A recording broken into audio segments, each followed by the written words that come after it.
funktioniert. Wir sind sehr glücklich hier, aber wir freuen uns jetzt auch auf zu Hause natürlich. Ergebnis sitzt ja hier, gell? Soweit alles gut und fühlen uns wohl, ja. Aber wir freuen uns jetzt nach langer Zeit auch auf zu Hause, das ist auf jeden Fall. Matteo ist jetzt 6 Wochen alt. Seit der Geburt waren wir 6 Wochen hier und davor waren wir aber schon 2 Wochen da, weil er übertragen wurde. Ja, aber ich habe Endometriose, bei mir wurde Endometriose festgestellt vor einigen Jahren. Ich hatte auch eine Bauchspiegelung mit Entfernung. Daraufhin ist es natürlich sehr schwierig, auf natürlichem Wege nochmal schwanger zu werden. Wir waren dann in der Uniklinik in Mainz und dann wurde uns geraten, dass wir uns einfach mal umgucken. Und es gibt ja auch andere Möglichkeiten, wie zum Beispiel das Programm der Leihmutterschaft. Ja, daraufhin haben wir uns im Internet informiert und haben dann auch ganz bald Irina kennengelernt. Und ja, und dann haben wir Kontakt aufgenommen mit Irina und so hat das seinen Lauf genommen. Ja, wir haben also uns im Internet dann informiert. Es gibt ja verschiedene Chatforen schon mal, in denen man sich informieren kann. Und dann findet man natürlich, wenn man Leihmutterschaft auch eingibt, findet man viele Adressen. Ja, gell?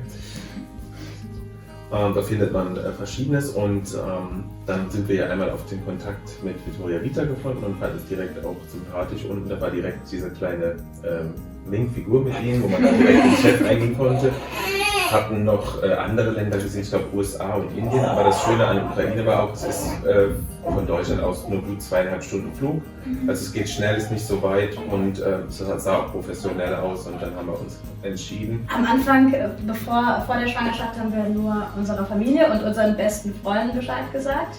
Und als die Schwangerschaft dann fortlaufend war, ab 12. Woche, haben wir auch dem Arbeitgeber Bescheid gesagt und allen anderen auch aus der Straße. Also ich glaube, ich war immer am aufgeregtesten, aber alle waren durchweg positiv. Alle haben sehr, sehr positiv reagiert und fanden das toll, dass wir das machen. Und wir hatten keine einzige Person, die das nicht gut fand. Wir hatten Glück tatsächlich, dass alle positiv reagiert haben und auch unsere Familie direkt gesagt hat, ja perfekt, super, dass ihr da einen Weg gefunden habt und da stehen wir hinter euch. Also eigentlich, Katrin war ja dann im Januar letzten Jahres hier und nachdem die Stimulation dann abgeschlossen habe und die Entnahme der Eizellen, dann sollte es ja eigentlich nach Suche der Leihmutter so im März losgehen.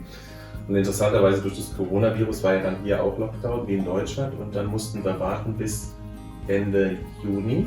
Dann ging es im Juli los, also mit Verzögerung dann von 3 Monaten. Ja, und das ist jetzt der Grund, warum Matteo jetzt nicht Ende Dezember, Anfang Januar geboren wurde, sondern Anfang April. Ja, also das hat ist schöner im Film. Das stimmt. Ja, auf jeden Fall. Dafür blüht es jetzt hier schön und er ist ein Frühlingskind, sonst wäre es halt ein Neujahrskind gewesen. Ja, wir lieben unsere Leihmutter, wir haben einen ganz intensiven Kontakt und ich glaube, es ist für beide Seiten auch wichtig. Also für die Leihmutter ist es wichtig, dass wir regelmäßig Informationen weitergeben und für uns ist es auch wichtig, dass sie immer da ist und immer nachfragt und wir möchten auch in Zukunft den Kontakt mit ihr nicht verlieren. Aber das ist unterschiedlich, das kann jeder für sich selbst entscheiden, wie er das macht. Haben Sie vor, dann in Zukunft Matteo zu erzählen, dass er von einer Leihmutter geboren ist? Ja, absolut. Ja, absolut. Das soll er auf jeden Fall wissen und auch die Leihmutter, wir möchten sie mal einladen, dass sie nach Deutschland kommt zu Besuch, vielleicht wenn Matteo getauft wird oder ja, auf jeden Fall. Ja, okay. Ja. Sie ist ein Teil von unserer Familie geworden und sie gehört jetzt einfach dazu, wenn sie möchte. Ich glaube, Ina hatte auch schon signalisiert, dass sie das machen möchte. Ja. Soweit. Und sie fragt ja auch immer nach Bildern und Videos, das ist eigentlich immer sehr schön. Und für sie ist es auch schön, das merkt man immer, dass sie jetzt sagt, dass sie uns sozusagen da helfen konnte. Natürlich werden wir es auch vermissen. Ne? Auch, viele Leute, die uns ans Herz gewachsen sind, wie jetzt Sie oder die Ärztin, die dann halt nicht mehr da sind. Aber jetzt überwiegt auch erstmal die Freude, nach Hause zu kommen. Und wir hatten auch Gott sei Dank immer Kontakt zu anderen Eltern aus Deutschland, die auch eine Leihmutter hatten. Und das hat sehr geholfen, ein bisschen sich auszutauschen oder mal ein bisschen Zeit zusammen zu verbringen. Das hilft auf jeden Fall. Super, also es gibt jetzt nichts, was ich verbessern würde. Ich finde, wir sind mit Vittoria Vita sehr, sehr glücklich. Das ist genau die richtige Klinik für uns gewesen. Ich kann nichts sagen, was nicht gut war. Es war Aber wir hatten jetzt auch Glück, bei uns hat es beim ersten Versuch geklappt und wir haben ein tolles, gesundes Baby bekommen, wir haben eine tolle Leihmutter gehabt, wir wurden gut betreut, wir können nicht meckern. Und dann ist es ja noch in Deutschland verboten, ja, mit der Leihmutterschaft auch. Und das hier war halt eine Möglichkeit jetzt auch, es ist ja auch genetisch jetzt ganz unser Kind. Ja, es gibt natürlich auch noch die Möglichkeit, dass sogar mit der Eizelle von der Leihmutter gemacht wird. Die Leihmutter, das ist Spenden. Oder Spenderin, Einzelspenderin, so ist es genau. Und so oder so ist es auf jeden Fall eine Möglichkeit, dann, wenn es anders nicht funktioniert, noch ein Kind zu bekommen. Weil das war natürlich schon immer eine traurige Situation, wenn man immer wieder mit dieser In-vitro-Sache das macht und es funktioniert dann nicht, obwohl sie eigentlich gesund ist, wegen sowas wie Endometriose, also es sind ja so Verwachsungen. Und dass sich das dann halt nicht so einnisten kann. Das ist der einzige Grund.